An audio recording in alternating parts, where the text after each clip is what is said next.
하나님의 아픔이라는 제목으로 오늘 오후 말씀을 함께 여러분들과 나눕니다.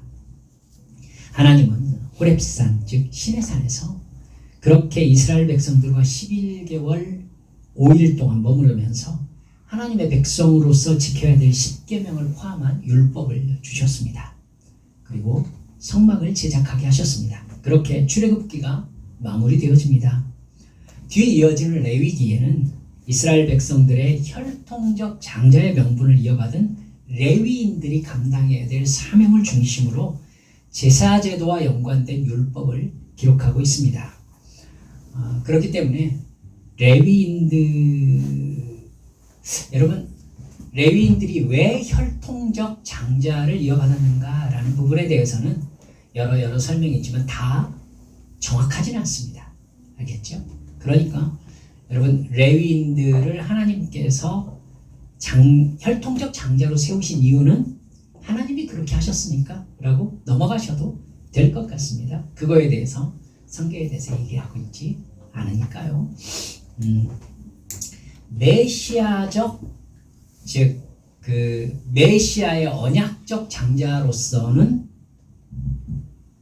여러분 유다지파로 보시면 됩니다. 아시겠죠? 그러니까 장자의 의미가 그 이스라엘 백성들 안에 제법 있어요. 맨 처음 진짜 장자는 르우벤이었잖아요. 근데 르우벤은 계모와의 관계 때문에 장자의 권한을 박탈당했습니다. 근데 사실 야곱은요 시므온과 레위도 사실은 장자로 인정을 하지 않고 있어요. 여러분들 마지막 야곱의 유언이라고 할 이렇게 창세기 50장 보면 시므온과 레위는 해가지고 따로따로 얘기도 안 하고 있어요. 시므온과 레위는 잔해하는 기계로다 이러면서 머릿속에서 아마 세겜성을 생각하면서 하고 있는 것 같아요. 그래서 그들이 저주를 받을지니라 이렇게 얘기해요. 저주를 받을지니라. 그리고는 넷째 유다를 얘기하면서 유다는 형제의 찬송이다 이렇게 얘기합니다. 유다라는 이름 자체가 찬송이라는 뜻을 가지고 있거든요. 그래서 메시아적 언약에 있어서 유다지파로 이어지는 장자의 혈통을 얘기하거든요. 그래서 유다지파에서 다윗 왕이 나오고 예수님께서 이렇게 태어나시는 이런 장자의 언약적 장자의 모습이 나옵니다만은 레위기에 보시면은 레위 지파는 나의 장자다라고 하나님이 말씀하시는 부분이 나옵니다. 하나님이 이건 어떻게 해서 레위가 장자냐라는 부분에 대해서는 이 부분에 대해서만큼 하나님이 성경에 설명하신 부분이 없어요. 알겠죠? 그러니까 분명히 야곱을 통해서는 저주를 하셨는데 어떻게 레위가 또 장자로 등장하고 있느냐 이 부분에 대해서는 저는 모르겠습니다. 뭐 예측할 수는 있어요. 하지만 예측이라는 게 언제나 구멍이 있잖아요. 예를 들면 모세가 출애굽기 1장부터 나온단 말입니다. 모세가 나온다고요. 여러분 근데 모세가 이미 레위지파예요. 모세가 이미 레위지파야. 그러니까 창세기 50장 요셉을 장사했다라고 딱 끝났는데 갑자기 출애굽기에서 모세로 넘어와 버린단 말이에요. 그렇죠?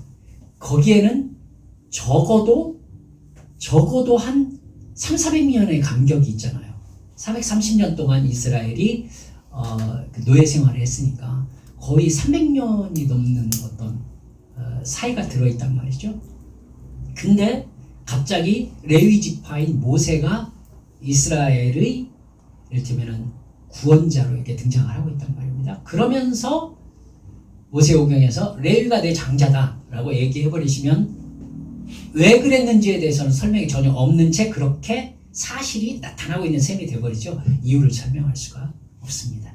그러니까 그건 그렇구나 라고 이렇게 얘기하시면 되겠네. 이해해 주세요. 설명할 수 없다 이렇게 얘기 드릴 수 있겠습니다. 그러니까 태어난 장자는 르우벤이고 언약적 장자는 유다지파고 그리고 하나님께서 율법을 주시면서 장자로 삼으신 지파는 레위입니다. 그러니까 레위는 땅이 없어요. 그리고 레위 지파에게 뭐라고 하셨냐면 너의 기업은 나다 이렇게 말씀하셨어요. 너의 기업은 나다. 그래서 너희는 하나님께 제사를 드리는 것으로 너희의 산업을 얻게 될 것이다 이렇게 말씀하셨습니다. 그렇게 정리하시면 되겠는데요. 그렇게 출애굽기가 마무리되고 뒤이어지는 레위기에서 이런 이제 레위 지파를 중심으로 한 그 언약과 율법이 이렇게 적혀져 있습니다. 그리고요, 그렇기 때문에 레위기에서는 이스라엘 백성들의 장소적 이동이 안 나타나요. 알죠? 그러니까 출애굽기까지 이스라엘 백성들이 이동을 하고 레위기에는 그냥 율법만 있고 민수기부터 움직이기 시작해요. 그래서 레위기에는 이동이 나타나지 않는다. 민수기는요, 싸움에 나아갈 만한 이스라엘 백성들을 계수하는 내용으로 시작됩니다. 그래서 민수기라는 얘기는 백성 민자 숫자예요. 그러니까 백성의 숫자를 세웠다라는 얘기가 민수기의 내용입니다. 그래서 민수기 처음에 각 지파 숫자를 세는 게 나오고요. 민수기 마지막 장에도 나옵니다. 그러니까 출애굽 1세대가 민수기 앞장에서 숫자가 세지는 거고 민수기 맨 마지막 장에서는 출애굽 2세대의 숫자가 세워지는 게 민수기입니다. 각 지파별 숫자들을 종합한 결과 60만 3,550명이 출애굽 1세대, 즉 시내산을 출발하는 숫자로 계수가 됩니다. 그리고 백성의 감독들이 성막에 드린 예물이 집계됩니다. 그리고 이스라엘 백성들이 이제 전쟁 진영으로 짜여져 가지고 가나안으로 행진할 준비가 마쳐진다의 내용이 바로 민수기 10장까지의 내용입니다. 그래서 거기에서 이렇게 설교를 따서 여러분들과 함께 나눌 만한 이야기를 찾기가 쉽지 않겠다 싶어서 제가 민수기 10장을 지금 건너뛴 겁니다. 그래서 11장으로 넘어온 거예요. 민수기 10장 11절 말씀을 보면은요, 둘째의 둘째 달 스무날에 구름이 증거의 성막에서 떠올랐다 이렇게 나옵니다. 시내산에서 드디어 가나안으로 출발이 시작된 겁니다. 이 시기가 이스라엘 백성들이 이집트를 떠나온 다음으로는 1년 1개월 5일이 지난 시간입니다. 1년 1개월 5일. 그러니까 이집트 홍해를 딱 건넌 지 1년 1개월, 그 6월절 지난 지 1년 1개월 5일이 경과되었고요. 시내산에 머물렀던 시간으로는 11개월 5일이 지난 시간이었습니다. 그러니까 시내산에 11개월 5일 동안 있었고 이제 출발을 한 것입니다. 민수기 11장에서 시내산을 떠난 다음에 일어난 사건이 이제 기록되기 시작하거든요. 근데 그렇게 영광스러운 하나님의 성막 임재를 경험한 출애굽 1세대임에도 불구하고 그들이 시내산을 떠나서 첫 번째로 기록될 만한 일을 벌였는데 이게 이제 원망이었다라고 성경이 기록하고 있어요. 11장 1절을 보면 여호와께서 들으시기에 백성이 악한 말로 원망하며 여호와께서 들으시고 진노하사 여호와의 불을 그들 중에 붙여서 진영 끝을 사르게 하셨다 이렇게 기록합니다. 참 변하지 않는 게 사람이에요. 그렇게 사랑받고 은혜받고 특별한 존재로 여김을 받고 있는 현실 속에서도 이스라엘 백성들은 하나님을 향해서 원망부터 시작하는 걸 볼 수 있어요. 출발하자마자. 모세에게 그 소식이 전해지자 모세가 기도해서 그 불이 꺼지게 했습니다. 그리고 그곳 이름을 다베라라고 불렀다라고 얘기하는데요. 불에 타다라는 뜻입니다. 원망의 결과를 기억하나라는 의미였을 것입니다. 근데 오늘 우리가 읽은 본문 말씀에 다시 이스라엘 백성들의 치명적인 불신앙이 기록되어 있습니다. 4절 보니까 그들 중에 섞여 사는 다른 인종들이 탐욕을 품음에 이스라엘 자손도 다시 울며 이르되 누가 우리에게 고기를 주어 먹게 하랴. 우리가 애굽에 있을 때에는 값없이 생선과 오이와 참외와 부추와 파와 마늘들을 먹은 것이 생각난다 하고 나옵니다. 자기들이 먹고 싶은 거 다 적어놨죠. 그리고 10절을 보세요. 백성의 온 종족들이 각기 자기 장막 문에서 우는 것을 모세가 들으니라. 이러므로 여호와의 진노가 심히 크고 모세도 기뻐하지 아니하여 이렇게 기록되어 있습니다. 우리가 지금 설교 말씀 그냥 듣고 있으니까 실감이 나지 않을지 모르지만 사실 정말 부끄러운 내용입니다. 지금 이스라엘 백성들이 울고 있는 이유가 고기를 먹고 싶어서라는 겁니다. 울면서 탄식할 만큼 고기가 먹고 싶기도 하나요? 예, 오늘 말씀을 살펴보면 사람과 하나님의 관점이 얼마나 다른가 알 수 있어요.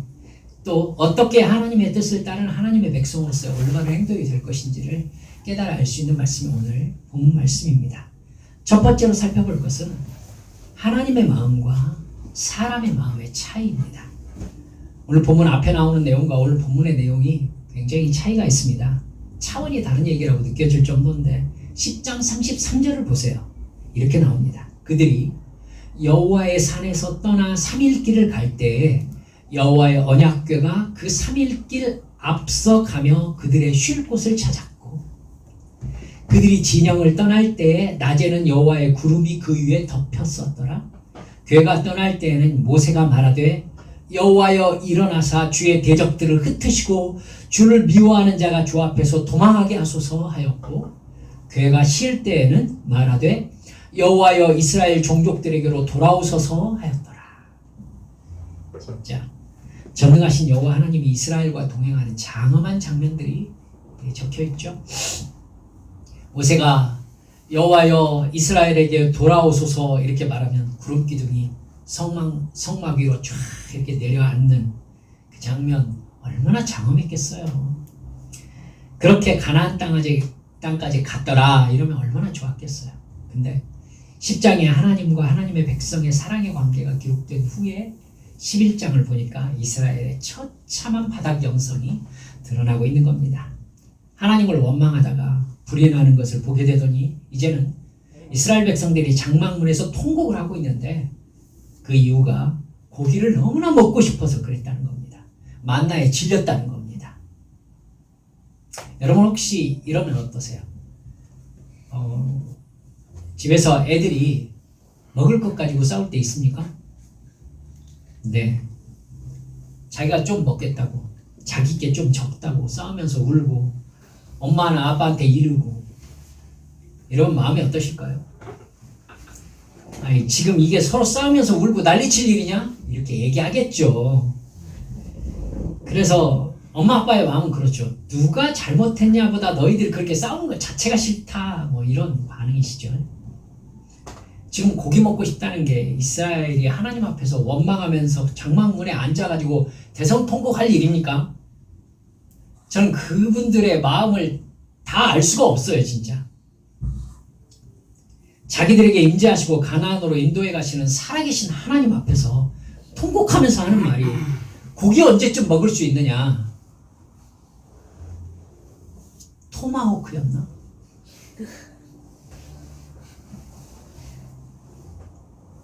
정말 씁쓸하지만 인정하지 않을 수 없는 것은 하나님의 기대와 달리 인간들의 마음은요, 내가 뭘 먹고 뭘 입고 뭘 가지게 될 것인가 여기에 매여 있다는 거예요.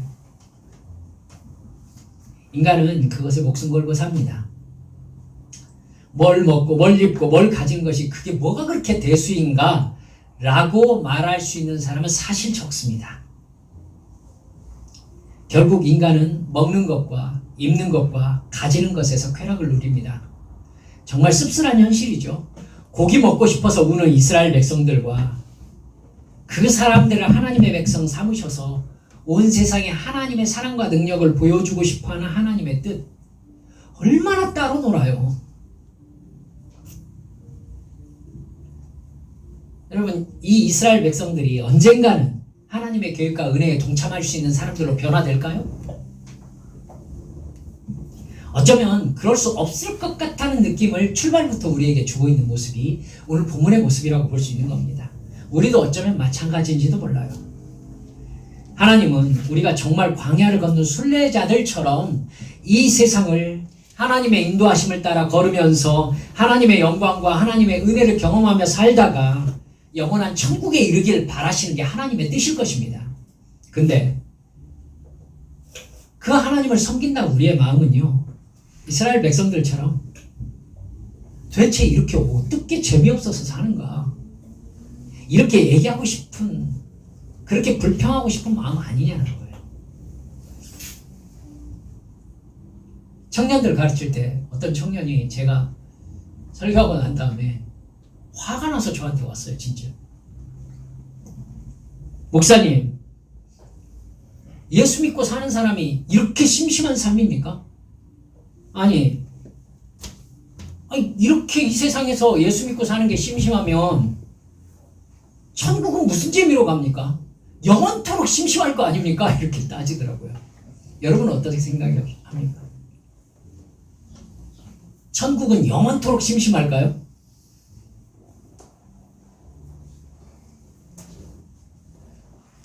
여러분, 우리가 죄인이니까 그래요. 그곳은 지금 이 모습으로 가지 않아요. 죄악과 죄인의 모습으로 가지 않아요. 거기는 죄가 없어요. 그래서 기쁨의 기준이 달라요. 이 세상에서 그거 연습하라고 주님께서 우리를 구원하셔서 너의 기쁨의 기준은 이 세상의 토마호크가 아니다. 갈비가 아니다. 양갈비가 아니다. 이렇게 계속 말씀하시는 겁니다. 좋은 옷이 아니다. 좋은 자동차가 아니다. 좋은 집이 아니다. 얘야, 너의 기쁨은 하나님과 사랑의 관계에 있어야 한다. 라고 자꾸 말씀하시는 거예요. 왜냐하면 영원한 천국에서 그 기쁨으로 영원토록 살 거거든요.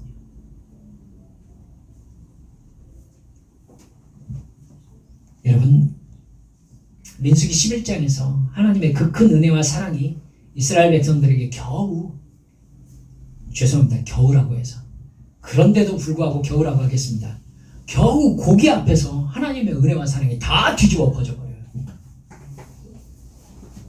이스라엘 백성들에게는 고기를 못 먹었다는 사실이 하나님의 임재보다 큰 일인 거예요. 그건 이스라엘 백성들은 하나님의 진실한 사랑의 모습을 지켜주면서 하나님에게 맞춰줬다는 얘기예요. 하나님의 분위기를 맞춰준 거예요. 흉내를 낸 거죠. 결국 뚜껑을 열고 보니까 이스라엘 백성들과 하나님과의 관계는 하나님의 짝사랑이었다는 겁니다. 이스라엘 백성들의 마음은 진정한 사랑이 아니었다는 거죠. 만나를 보면서 불평하는 이스라엘 백성들의 마음속에 하나님 사랑은 없죠. 우리도 이렇게 크신 하나님의 사랑을 받고서도 혹시 이 세상에서 소유와 재미에 진짜 관심이 있는 건 아닐까 돌아봐야 되지 않겠나 생각합니다. 예수님께서 무엇을 먹을까 무엇을 마실까 근심하지 말라. 이 모든 것은 세상 백성들이 구하는 것이다. 너희 아버지께서는 이런 것이 너희에게 있어야 할 것을 아신다 라고 하셨습니다. 즉 너희들의 관심은 먹을 것, 입을 것에 있지 않아야 된다고 말씀하고 계시는 것이죠. 하지만 우리들의 관심은 여전히 예배 끝내고 뭐 먹으러 갈까, 무엇을 입을까, 무엇을 먹을까, 무엇을 마실까, 얼마나 가질 수 있을까, 남들보다 얼마나 번듯하게 살까, 모든 관심이 여기에 쏠려 있는 거죠. 그래서 하나님 앞에 울면서 원망하는 것이 언제쯤 고기를 먹을 수 있을까? 이 모습이 그 모습인 겁니다. 거룩한 하나님의 백성으로 살겠다고 다짐하면서 하나님의 사랑을 전하고 그 사랑에 감사하면서 하나님의 말씀에 순종하며 살겠다고 하지만 그 다짐은 친구가 아파트 사서 들어갔다는 말, 그 말이 확 무너지는 겁니다. 요새 한우가 맛있다. 친구가 차 바꿨다는 말, 그 말에 하나님과 나와의 사랑의 관계가 우두두두 이렇게 무너지는 거죠. 우리의 영적 주소를 다시 한번 이스라엘 백성들에게 비추어서 심각하게 생각해 봐야 되는 겁니다. 두 번째 살펴봐야 될 것은 이 이스라엘 백성들의 모습에 대한 하나님의 진노와 조치입니다. 하나님은 당신께서 이스라엘에게 거절당하셨다는 것을 아셨습니다. 고기 때문에 하나님께 울며 원망하는 것은 하나님과의 사랑의 관계를 뒤집어버리는 행동임과 동시에 애초부터 하나님을 사랑하지 않았다는 증거거든요. 애굽에 있을 때가 좋았다는 이스라엘 백성들의 말에 하나님이 정말 화가 나셨습니다. 그들이 이집트에서 공짜로 생선과 오이와 참외와 부추와 파와 마늘을 먹었을 리가 없어요. 출애굽기 16장에는 자기들이 고기가마 곁에 앉아 있었다고 거짓말을 했었던 사람들이에요. 노예들이 고기가마 근처에. 아마도 여러분 이스라엘 백성들이 시내산에 있는 동안에 메추라기를 계속 주시지 않았는지도 모르겠어요. 고기를 안 먹었다고 하는 거 보니까. 하지만 하나님께서 고기를 주실 수 없어서 주시지 않은 게 아니잖아요. 근데 이스라엘은 다시 고기를 먹고 싶다면서 극단적인 방법으로 불만 표출을 하는 겁니다. 기도했으면 어땠을까요? 고기 먹고 싶어요. 하나님이 화가 나셨어요. 하나님이 화가 나시는 감정 표현을 하실 때는요, 하나님 화나셨다는 티를 냅니다. 여러분의 삶에서도 이해하셔야 돼요. 하나님이 여러분에게 화가 나실 때도 있어요. 그때는 하나님께 그렇게 얘기하세요. 하나님 화나셨어요? 이렇게 물어보셔야 됩니다. 하나님 화 내실 때는 사랑하시니까 화를 내시는 거예요. 진짜 아무 관심이 없잖아요. 그러면 진짜 아무 일도 안 일어나요. 근데 하나님이 화를 내세요. 화를 내시면 하나님, 전능하신 하나님, 모든 것을 알고 계시는 주님께서 감정 표현을 하신다는 건 진짜 사랑하신다는 거거든요. 이스라엘 백성들에게 하나님이 화를 내십니다. 그리고 메추라기 떼를 고기 먹어라 하면서 이렇게 주셨던 것 같아요. 딱 고기 먹어라. 왜냐하면요 31절에 보니까 지면에 2규빗쯤 내렸다라고 나옵니다. 한 규빗이 몇 센치인지 압니까? 50cm입니다. 그러면 메추라기가 1m 쌓였다는 얘기입니다. 그러니까 딱 고기 먹어라. 그냥 확 이스라엘 백성들이 있는 진에 1m 쌓아버리신 겁니다. 그래서 이틀에 걸쳐서 이스라엘 백성들이 메추라기를 거두고 말리고 이랬다고 성경에 나옵니다. 근데 33절에 아픈 얘기가 나와 있습니다. 고기가 아직 이 사이에 있어서 씹히기 전에 여호와께서 백성에게 진노하사 심히 큰 재앙으로 치셨다. 그래서 그곳을 기브롯 핫다와라 불렀다는 겁니다. 탐욕의 무덤이란 뜻입니다. 원망하면서 고기 달라고 하나님께 이집트가 좋았다고 했던 사람들 거기다 묻었다라는 뜻이라고 얘기 나오죠. 고기를 주셨는데 그건 하나님의 무능함을 비웃는 그들의 불신앙과 원망의 입을 다물게 하기 위한 하나님의 조치였어요. 하실 수 없어서 주시지 않았다는 것을 보여주신 거죠. 어쨌든 고기를 얻어먹었으면 됐습니까? 아니에요. 하나님은 고기에 욕심을 내면서 불신앙과 원망의 말을 하는 사람들을 심판하셨어요. 그 사실을 시편 106편 13절에서 15절 그 성경 말씀이 이렇게 그들의 영성을 드러내거든요.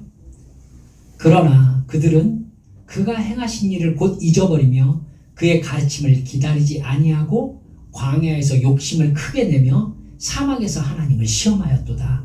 그러므로 여호와께서는 그들이 요구한 것을 그들에게 주셨을지라도 그들의 영혼은 쇠약하게 하셨도다. 하나님이 화가 났어도 고기다! 라고 말하는 사람은 영혼이 하나님과 상관이 없는 사람이란 얘기예요. 하나님께서 주시는 것을 받았으나 그들은 불행한 사람이었다는 것이죠. 여러분, 탐욕은 우상숭배라고 말씀하셨어요. 우상숭배란 자기 욕망을 사랑하는 일이 우상숭배잖아요. 탐욕은 그래서 우상숭배입니다. 고기 때문에 하나님의 사랑을 의심하고 원망한 사람들은 하나님을 믿고 하나님을 따라가는 사람들이 아니라 자기 욕망을 위해 살아가는 사람들일 뿐이다 라는 걸 드러내고 있는 사건이에요. 그들은 자기 욕망을 이룬 것처럼 보였으나 그것을 진정으로 가지지는 못했다는 것입니다. 참 불쌍한 인생이죠. 말씀을 맺습니다. 우리는 이스라엘 백성들의 모습을 통해서 무엇을 얻어야 되겠습니까? 하나님이 주시지 않았을 때는 하나님의 이유가 있습니다. 여러분, 역으로 하나님이 주셨을 때에는 그것 역시 하나님의 이유가 있는 겁니다. 모두 다 하나님의 사랑이 담긴 이유들입니다. 이것을 살펴서 하나님의 인도하심과 하나님의 조치들을 기쁘고 감사하게 받을 수 있어야 합니다. 최선을 다해서 일하고 얻게 하신 하나님께 감사하면서 얻은 것으로 어떻게 하나님께 또 감사할까를 생각해야 되는 것이 사실은 은혜로 하나님께 받은 우리들의 마땅한 도리 아니겠습니까? 여러분, 최선을 다했음에도 얻지 못할 때도 있습니다. 그럴 때 내가 할 수 있는 최선을 다했으므로 그 다음 내 힘이 미치지 못하는 부분은 하나님께 맡기고 감사할 수 있어야 됩니다. 하나님이 나를 사랑하시는 것은 어제나 오늘이나 영원토록 변하지 않을 것이기 때문이지요. 여러분, 따라서 합시다. 원망과 불평은 불신앙의 증거입니다. 예, 그렇습니다. 여러분, 너무나 이렇게 뻔하게 너무 많이 배운 이야기 같지만요, 우리 마음속에서 표현하지 않는 원망과 불평이 굉장히 많아요. 그 마음 자체가 우상숭배라는 걸 아셔야 돼요. 하나님, 내가 만족할 만한 신이 되어주세요 라고 요구하는 거라고요. 우상숭배예요. 하나님은 그런 신이 아니십니다. 여러분, 우리가 하나님의 사랑을 받고 있기 때문에 다행인 것은 뭐냐면, 우리가 그런 죄악에 빠졌을 때 하나님이 우리를 혼내실 거라는 사실입니다. 혼나는 걸로 하나님을 경험하고 싶지 않으시죠? 네, 하나님의 사랑과 은혜로 하나님을 경험하시기 바랍니다. 하나님과 사랑의 관계 속에서 하나님의 기쁨과 즐거움을 함께 나눌 수 있는 게 얼마나 큰 일입니까? 인간이 아무리 먹고 마시는 것 때문에, 입는 것 때문에 즐거움을 누린다 해도 우리는 그것보다 훨씬 큰 하나님과의 사랑으로 만족하며 주님을 믿는 참된 행복을 누리는 우리 한빛 성도들 모두 되어주시기를 주님의 이름으로 축원합니다. 우리 함께 기도합시다.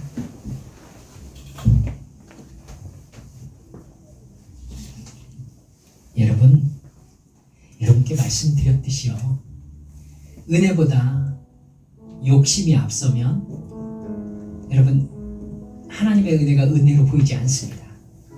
그래서 일용할 양식에 감사하고 싶은 마음이 없어져 버리죠. 사랑하는 여러분들, 그래서 우리 한빛 성도들은 기도하면서 오늘날 우리에게 일용할 양식을 주옵소서 이렇게 기도하기를 여러분 권해드리고 싶습니다. 저는 날마다 그 기도를 합니다. 그 얘기는 곧 너의 일용할 양식이 하나님으로부터 온 것임을 믿고 감사하라는 뜻입니다. 주여, 저에게 은혜 주셔서 감사합니다. 제가 이 은혜에 감사함으로 믿음으로 응답하여서 우리 주님과 정말 관계에서 맺어지는 행복을 누리며 살게 해 주옵소서. 우리 주님께 함께 통성으로 기도하시겠습니다. 기도합니다. 아버지,